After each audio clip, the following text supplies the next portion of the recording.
Bonjour et bienvenue dans cette nouvelle vidéo.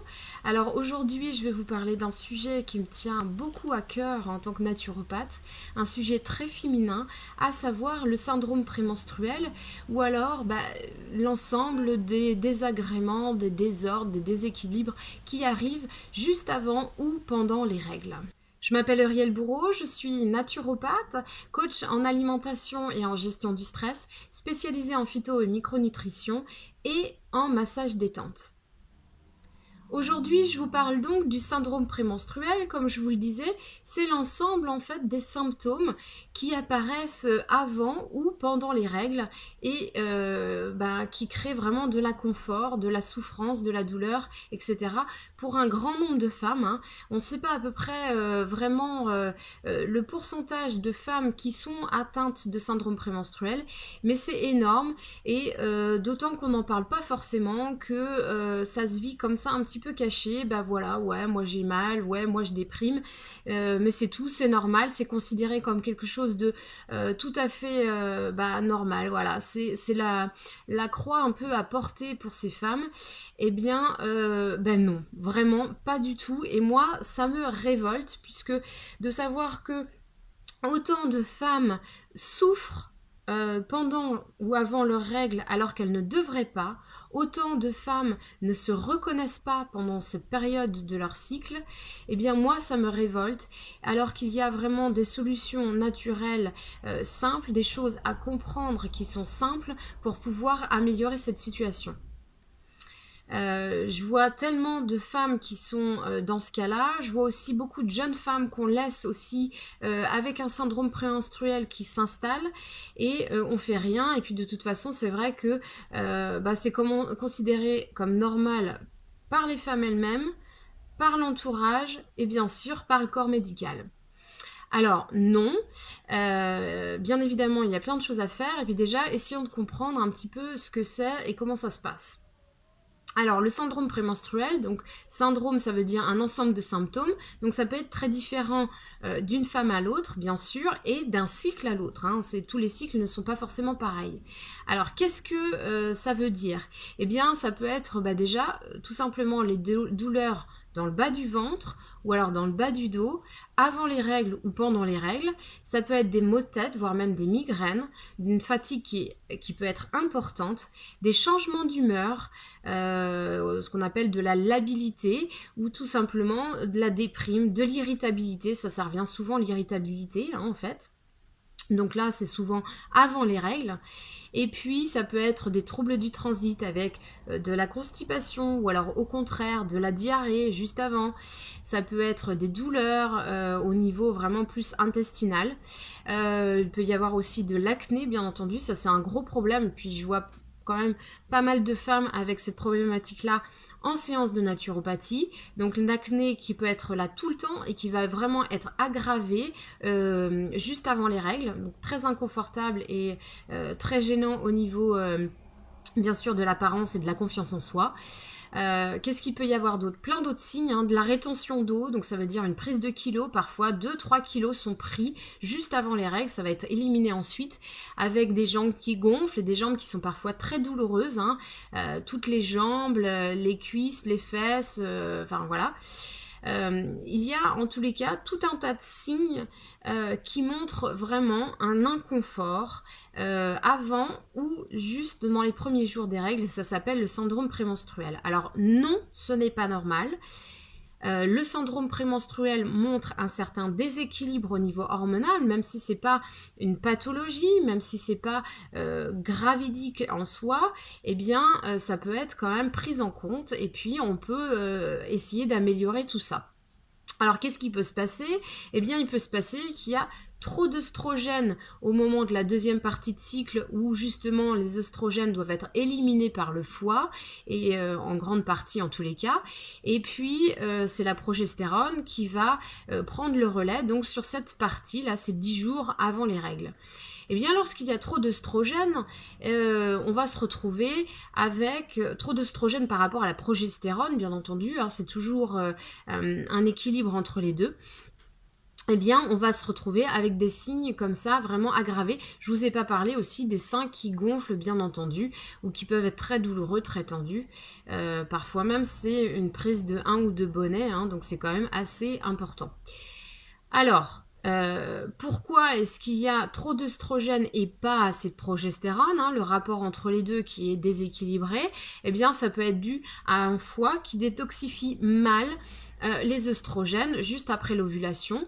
Et donc, ben là, ça peut être intéressant d'aider le foie. Alors, après, c'est vraiment à adapter à chacune d'entre vous, hein, ça dépend de vous, comment on va pouvoir l'aider. Est-ce qu'on va l'aider en le détoxifiant avec des plantes comme le radis noir, comme le romarin, comme l'artichaut, ou est-ce qu'on va l'aider avec des plantes qui vont être vraiment un soutien hépatique, comme avec le chardon-marie, le chrysanthellum ou le desmodium notamment.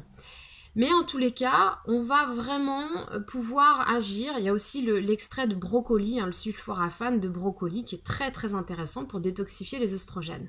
En tous les cas, ça va être intéressant d'aider ce travail du foie, puisque lorsqu'il y a trop d'oestrogènes juste avant les règles, eh bien, on va avoir un certain nombre de désagréments qui vont arriver.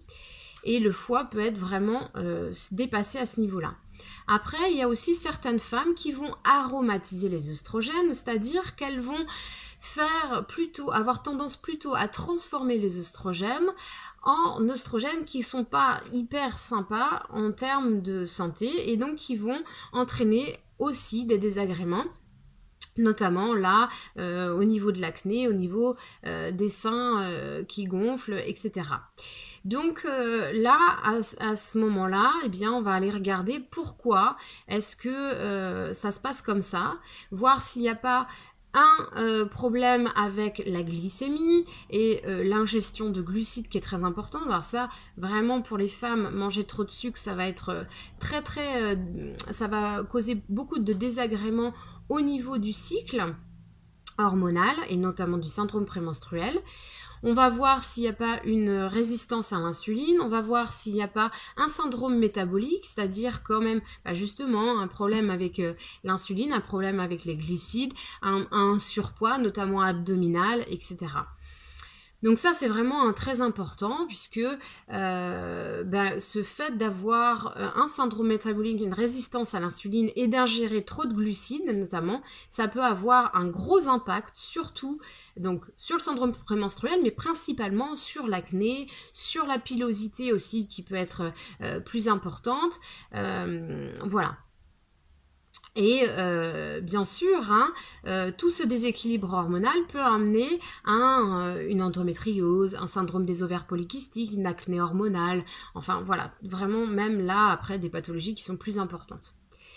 Donc, on peut jouer aussi là-dessus, on peut jouer aussi, enfin jouer, c'est pas un jeu, mais on peut essayer vraiment de travailler sur le métabolisme, sur l'alimentation pour avoir une alimentation qui est plus équilibrée en glucides, et puis en acides gras, qui va avoir un meilleur rapport en acides gras, des glucides moins importants, et notamment des glucides rapides moins importants.